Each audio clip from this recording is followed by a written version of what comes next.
ஆதியாகமம் அதிகாரம் 35 வசனம் 1. தேவன் யாக்கோபை நோக்கி, நீ எழுந்து பெத்தேலுக்குப் போய் அங்கே குடியிருந்து நீ உன் தாசனாகிய ஏசாவின் முகத்திற்கு விலகி ஓடிப்போகிறபோது உனக்கு தரிசனமான தேவனுக்கு அங்கே ஒரு பலிபீடத்தை உண்டாக்கும் என்றார். வசனம் 2.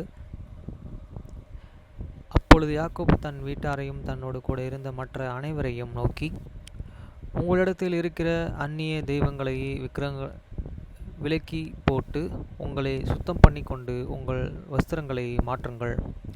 வசனம் 3. நாம் எழுந்து பெத்தேலுக்கு போவோம் வாருங்கள். எனக்கு ஆபத்து நேரிட்ட நாளிலே என் விண்ணப்பத்திற்கு உத்தரவு அருளிச் செய்து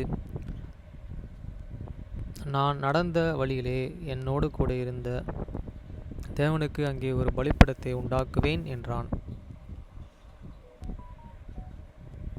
அப்பொழுது அவர்கள் தங்கள் கைகளில் இருந்த எல்லா அந்நிய தெய்வங்களையும் தங்கள் காதணிகளையும் யாக்கோபினிடத்தில் கொடுத்தார்கள். யாக்கோபு அவைகளை சீகேம் ஊர் அருகே இருந்த ஒரு கர்வேலி மரத்தின் கீழே புதைத்து போட்டான். வசனம் 5. பின்பு பிரயாணம் புறப்பட்டார்கள்.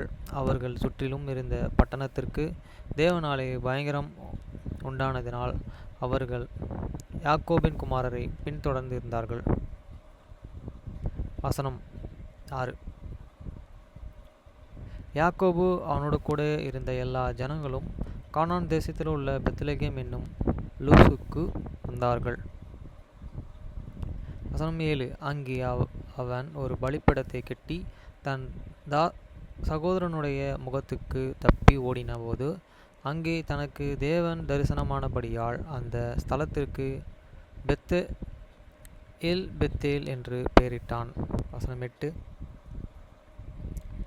ரெபெக்காளின் தாதியாகிய தெபேராள் மரித்து பெத்தேலுக்கு சமீபமாயிருந்த ஒரு கர்வேலி மரத்தின் கீழே அடக்கம் பண்ணப்பட்டால் அதற்கு அல்-லோன் பாகோத் என்று பெயர் உண்டாயிற்று. வசனம் 9. யாக்கோபு பாதான் அரண்மனையிலிருந்து வந்த பின்பு தேவன் அவனுக்கு மறுபடியும் தரிசனமாகி அவனை ஆசீர்வதித்து. வசனம் 10. அப்பொழுது உன் பெயர் யாக்கோபு, இனி உன் பெயர் யாக்கோபு என்படாமல் இஸ்ரவேல் என்று உனக்கு பெயர் வழங்கும் என்று சொல்லி அவனுக்கு இஸ்ரவேல் என்று பெயரிட்டார். வசனம் 11. பின்பு தேவன் அவனை நோக்கி, நான் சர்வ வல்லமையுள்ள தேவன், நீ பலுகி பெருகுவாயாக. ஒரு ஜாதியும் பற்பல ஜாதிகளின் கூட்டங்களும் உன்னிடத்திலிருந்து உண்டாகும் ராஜாக்களும் உன் சந்ததியில் பிறப்பார்கள். வசனம் 12. உன் ஆபிரகாமுக்கு ஈசாக்கும் கொடுத்த தேசத்தை உனக்கு கொடுப்பேன்.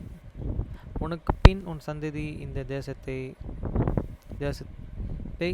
கொடுப்பேன் என்று சொல்லி. வசனம் 13. தேவன் அவனோடு பேசி இஸ்தலத்திலிருந்து அவனை விட்டு எழுந்தருளி போனார். வசனம் 14. அப்பொழுது யாக்கோபு தன்னோடு அவர் பேசின ஸ்தலத்தில் ஒரு காற்றானை நிறுத்தி அதன் மேலே பனை பலியை ஊற்றி எண்ணெயையும் வார்த்தான். வசனம் 15. தேவன் தன்னுடனே பேசின அந்த ஸ்தலத்திற்கு யாக்கோபு பெத்தேல் என்று பெயரிட்டான். வசனம் 16. பின்பு பெத்தேலிலே விட்டு பிரயாணம் புறப்பட்டு போர்கள். எப்ராத்துவுக்கும் வர இன்னும் கொஞ்சம் தூரம் ஆகும்போது ராகில் பிள்ளை பெற்றாள். பிரசவத்தில் அவளுக்கு கடும் வேதனை உண்டாயிற்று.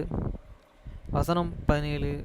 பிரசவிக்கும் போது அவளுக்கு கடும் வேதனை இருக்கையில் மருத்துவச்சி அவளை பார்த்து, பயப்படாதே, இந்த முறை புத்திரனையே பெறுவாய் என்றாள். வசனம் 18. பிராண காலத்திலே அவள் ஆத்துமா பிரியும் பொழுது அவள் அவனுக்கு பென்னின் என்று பெயரிட்டாள். அவன் தகப்பனோ அவனுக்கு பெனிமீன் என்று பெயரிட்டான். வசனம் 19. ராகில் மரித்து பெத்லகேம் என்னும் எப்ராத் ஊருக்கு போகிற வழியிலே அடக்கம் பண்ணப்பட்டாள். வசனம் 20. அவள் கல்லறையில் மேல் யாக்கோபு ஒரு தூணை நிறுத்தினான். அது இந்த நாள் வரைக்கும் இருக்கிற ராகேலுடைய கல்லறையின் தூண். வசனம் 21. இஸ்ரவேல் பிரயாணம் பண்ணி ஏதேர் என்கிற கோபுரத்திற்கு அப்புறத்திலே கூடாரம் போட்டான். வசனம் 22. இஸ்ரவேல் அந்த தேசத்தில் தங்கி குடியிருக்கும் பொழுது ரூபன் போய் தன் தகப்பனுடைய மறுமனை ஆட்டியாகிய பில்காளுடனே சயனித்தான். அதை இஸ்ரவேல் கேள்விப்பட்டான்.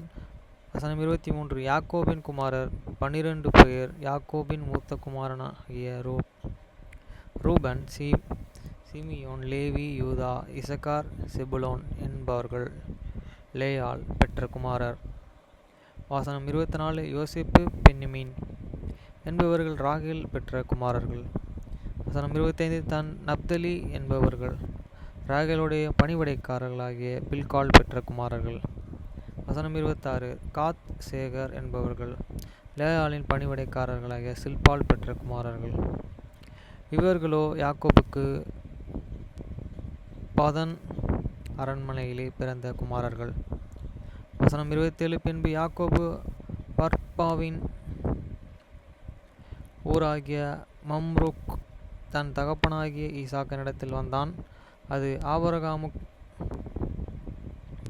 ஈசாக்கும் தங்கியிருந்த எப்ரோன் என்னும் ஊர். வசனம் 28. ஈசாக்கு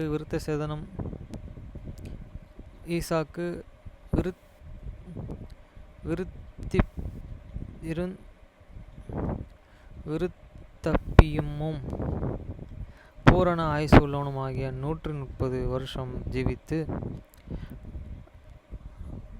பிராணன் போய் மரித்த தன் ஜனத்தருடனே சேர்க்கப்பட்டான். அவன் குமாரனாகிய ஏசாவும் யாக்கோபும் அவனை அடக்கம் பண்ணினார்கள்.